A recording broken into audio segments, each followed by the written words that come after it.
The narrative begins on a planet called Yautja Prime, which is inhabited by the creatures known as the Yautja, or what people refer to as the Predators. In one area of that planet, a juvenile predator called Dex is seen utilizing his spacecraft to pursue some kind of target. Once he arrives at a specific point, the Predator gradually moves into the cavern to determine if the object of his search resides within this particular area. And sure enough, it wasn't much longer before.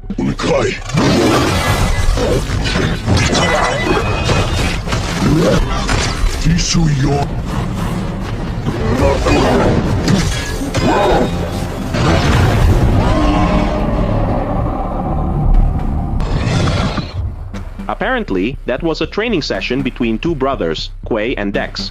Quay, the elder brother, cautioned that Dex remained extremely weak and urged him to practice extensively if he wished to be accepted as a member of one of the Yautja clans. Following that, Quay brought Dex aboard his personal spacecraft. In this place, Dex discovered an instrument that brought back memories of how he forfeited his honor when attempting to rescue Quay from certain death. In order to truly become a member of the Yautja, Dex must demonstrate his capabilities so that he can earn recognition. Because of this, he is required to select a perilous quarry from an alien world to bring back as tangible evidence. Should he fail, Dex is forbidden from returning until his entire hunting mission has been successfully concluded. While looking at several planets as potential destinations, Dex became interested in a planet called Gina, which is known as the Planet of Death, which is home to an unkillable creature named Callus. Even their own father, the clan leader, was extremely afraid if he had to hunt on that death planet, because every single predator that was dispatched there seemed to never make it back alive. However, despite this, Dex, who had long been considered a weak predator, wanted to prove himself and intended to make Callus his trophy of victory, in order that subsequently he would finally be acknowledged as the most formidable Yautja among them all. However, just before he was about to depart, their father, whose name was Jor, unexpectedly showed up piloting a specific vessel. Apparently, the reason the father was present at this location was to demand an explanation as to why Quay had failed to eliminate Dex, who was viewed as a deep shame upon their entire clan.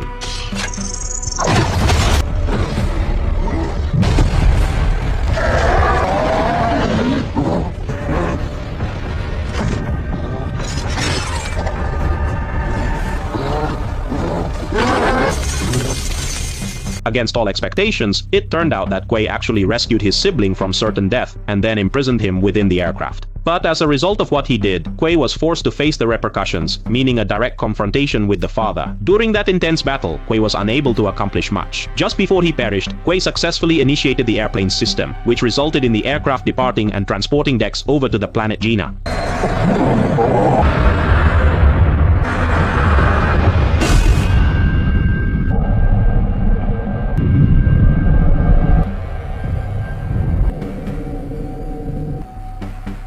A little while later, the vessel reached the planet Gina, and Dex successfully executed a rough landing. Angrily, Dex, now aware that he had reached his intended planet, proceeded to collect every last piece of equipment he still possessed. However, just as he was occupied with his supplies, something started to approach him without warning. It turned out that Dex was met with resistance from a giant carnivorous tree, which completely managed to overpower him. The carnivorous tree continued to emerge even after Dex made efforts to sever every single tentacle that attacked him. Since he did not want to perish too soon, Dex opted to flee toward the rocky precipice and successfully evaded danger unharmed. Subsequently, Dex, having suffered wounds on his body, then made use of the nearby vegetation to create a healing salve for his injuries. Furthermore, Dex discovered a questionable green larva. Upon touching it, the creature instantly shifted to red, and once he tossed it away,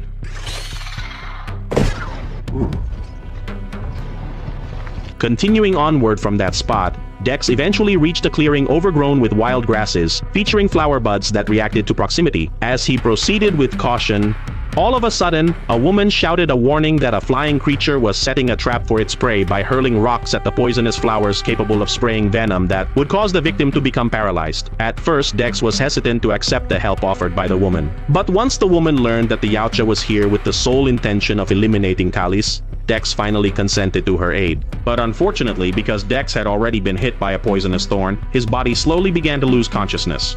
If you had a weapon, I can stop. Tom, use it. Fortunately, just before he completely lost consciousness, Dex was able to toss his weapon over to that woman.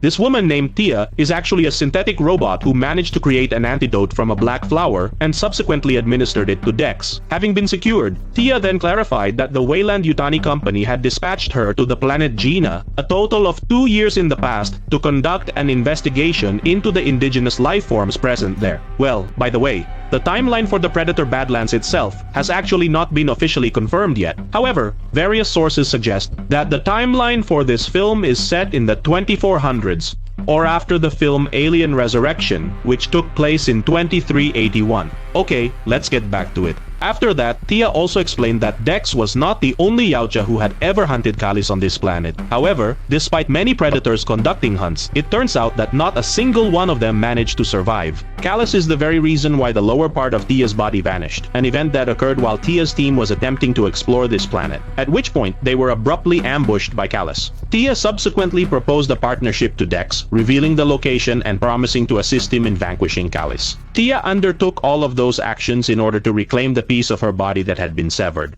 You may call me thief.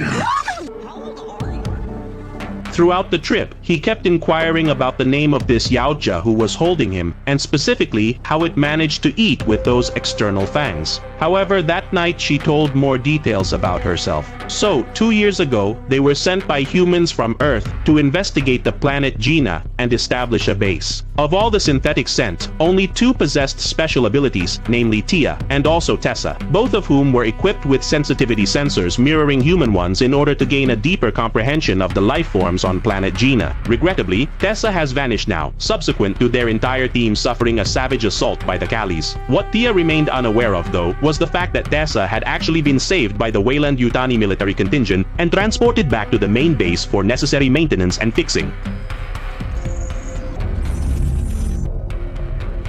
In addition to that, he has now been assigned a brand new mission, which involves eliminating a perilous predator that is currently reported to have abducted his twin sibling, Tia.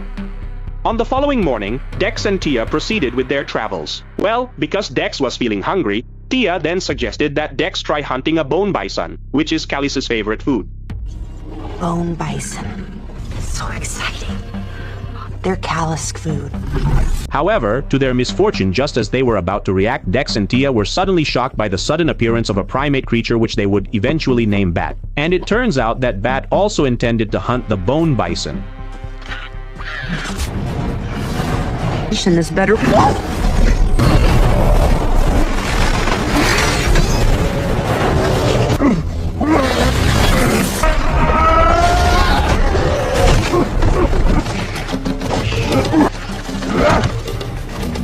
Stronger than it looks. Look!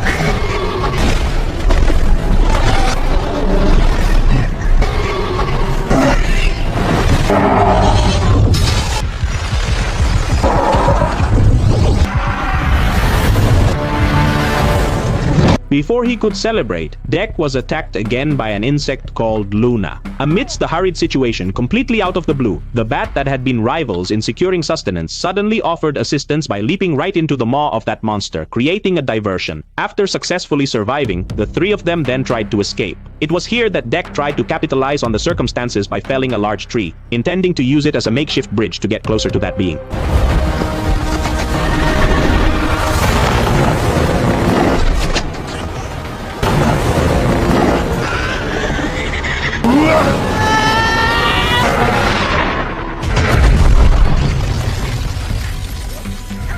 Meanwhile, at the location where Dex's rescue capsule landed, Tessa and her synthetic squad have arrived at the scene of the incident. Regrettably, since they failed to locate the Yautja they were searching for, they were met with opposition from carnivorous flora instead. Turning back to Tia, she is currently savoring the elation following their success in vanquishing 2 horrifying monsters. Bud, who is present here as well, appears to be extremely admiring of the power that Dex demonstrated earlier. After a brief refusal, Dex then proceeded to divide the meat of the monster they had slain with Bud. Bud, upon receiving the meat, abruptly spat at Dex, causing Dex to become emotional. But before Dex could unleash his fury, he clarified that Bud's action was probably a gesture of respect, similar to how brothers treat each other. Upon hearing those words, Dex was then reminded of the very reason for his presence at this location. Dex also recalled that his sibling was murdered by his own father solely because he attempted to rescue him. Before sleeping, Bud, who was obsessed with the predator, then tried to imitate all the movements Dex made, such as washing his hands and exercising, and even crafting a wooden sword. Meanwhile, Tessa, who continued searching for Tia's whereabouts, has now successfully located Dex's destroyed ship upon entering the orbit of planet Gienah. Upon inspecting it, she discovered a secret weapon hidden behind the repeating bone trophy.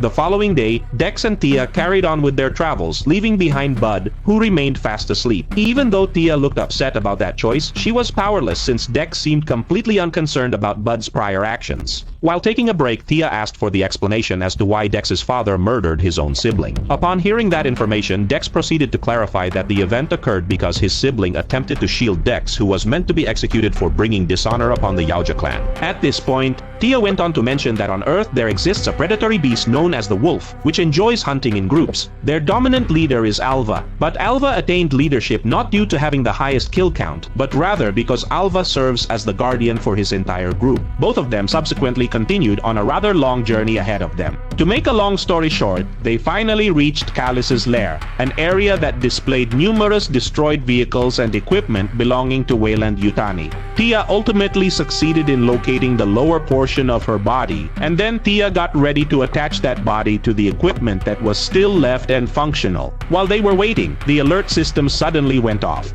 At this point, Tia mentioned that she had already notified Tessa and the Weyland troops regarding her location. Tia subsequently clarified that Weyland-Yutani's primary objective in coming to planet Gienah was not to investigate the local life forms, but instead, they were dispatched specifically to apprehend Callus. Knowing this truth, Dex immediately felt disappointed, as he never suspected that Tia had been exploiting him all along. Fearing someone else would beat him to it, Dex then attempted to devise a method to make contact with that monster by detonating the facility's fuel depot. Indeed, completely by surprise, Dex succeeded in drawing out Callus, and now the most powerful being residing on this entire planet stands right in front of him.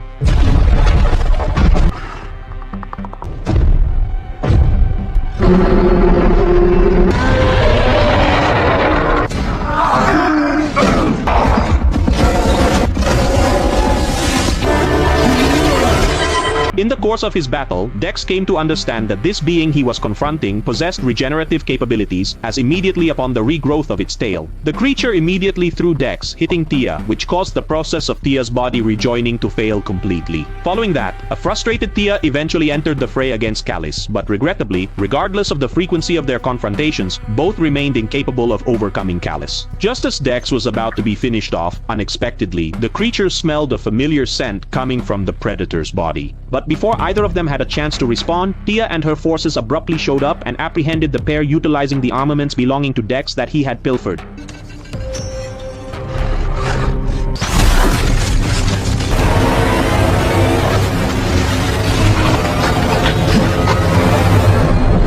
Some moments later, Dex awoke together with Tia, who was currently in an offline state. Upon encountering Tessa, Dex grew extremely furious when he learned that in addition to Callus being the primary objective, the Weyland-Yutani company was also planning to utilize Dex as an experimental subject right here on Earth. Subsequently, Tia was brought back online. Upon meeting Tessa, she appeared joyful because she was able to see her synthetic brother or sister. However, the atmosphere immediately changed when Tia saw Tessa trying to destroy Dex's memory, whereupon Tia reluctantly had to shut down the existing systems within this room, leading to a heated argument between the two of them. Tessa revealed that their previous purpose for coming was to capture Callus and Yaoja, not to save Tia. Furthermore, Tessa clarified that upon their initial arrival here and subsequent attack by Callus, Tessa had already recognized that Tia was an extremely weak and overly sensitive synthetic being, meaning she needed to be eliminated. Just as Tia was refusing to believe everything her sister was telling her, a guard suddenly appeared coming in to report that Tessa had gotten a message from their leader who was stationed on Earth.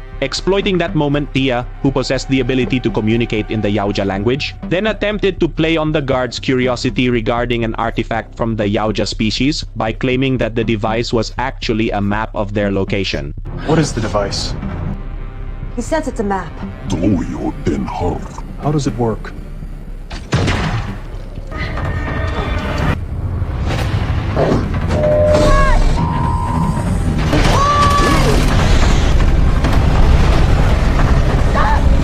After successfully escaping, Dex then headed towards the wreckage of his ship. Upon entering the interior, he discovered the mask belonging to Wei, which he consistently utilized during every single battle. Since there were no more weapons in this ship, Dex then used the resources available on this planet as his new weapons, such as Tiso grass, explosive worms, the talons of a bird monster, toxic blossoms, and even domesticating a spewing eel by employing the seeds from a black flower. Following that discovery, Dex consistently resolved to seek out Bat, who was subsequently revealed to be the offspring of the monster known as Callus. That is why in the previous fight, Callus did not kill Dex, because that monster had already smelled an aroma similar to his child. Upon learning this truth, Dex then deliberately spat upon Bat, serving as a clear indication that they had now formally established themselves as brothers, who were both now intent to take revenge and simultaneously save Tia and also Callus. Before departing, Dex carefully disconnected Tia's lower half, which remained active and stuck beneath a table, allowing them to now pursue her all the way to the Wayland Yutani base of operations.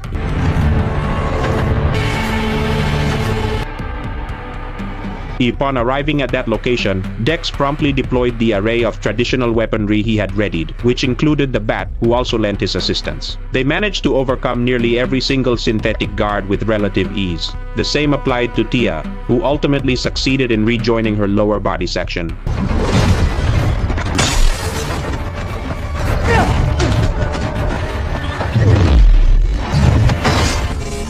Good job.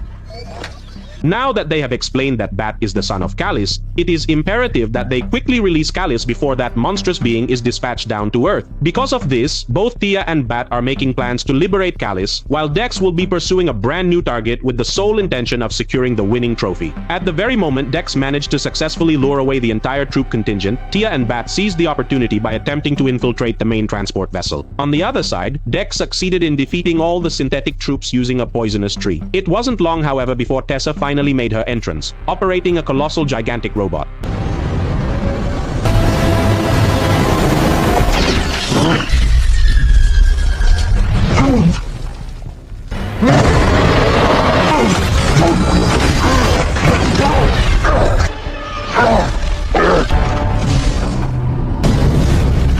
Amidst the pressing circumstances, Dex unexpectedly got assistance from Callus, whom this very creature had managed to set free. Even though Tessa launched an assault utilizing a massive saw, the sheer dominance displayed through the cooperation between Dex and Callus ultimately rendered Tessa completely helpless.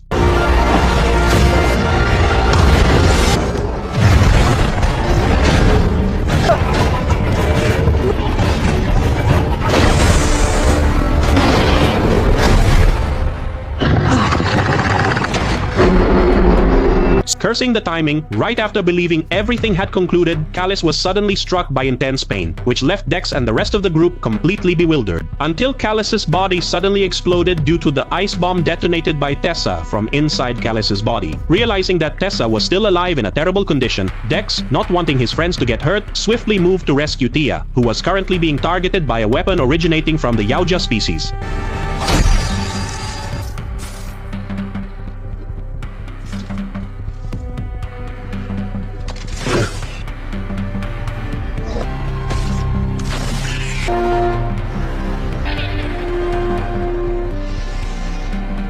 A while after that, Dex was finally able to get back to the Yautja planet and confront his father to seek vengeance for the demise of his sibling. When he encountered his father, Dex tossed Tessa's severed head as a trophy, an act that was immediately perceived as a grave insult to the entire Yautja species. As a direct reaction, Dex was forced into combat against both of his father's henchmen. Yet, those two Yautja proved to be insignificant opponents for Dex, given his prior combat experience on the planet Gina. Knowing his subordinates had been defeated, the father quickly attacked and even used a camouflage technique. But luckily, Dex managed to think rapidly by utilizing the dust from the spacecraft, allowing him to subsequently overcome and defeat his father with relative ease.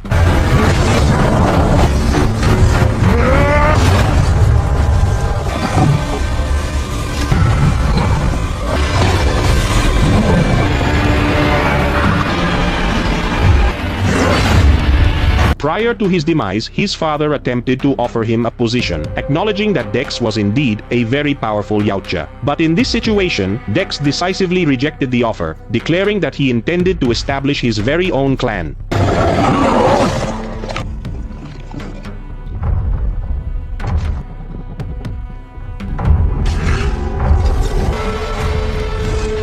finally earned that cloak. However, shortly thereafter, the atmosphere in that location suddenly grew tense when an aircraft was spotted coming closer to them. At this point, Dee then stated that the person who had arrived there was actually her mother. So, that was the storyline for the movie Predator Badlands, which happens to be the 7th installment across the entire Predator film franchise, and it is strongly recommended that you watch it as this year concludes. If that's the case, that's all for today. Thank you to those who have watched, and see you again on the next occasion. So cool!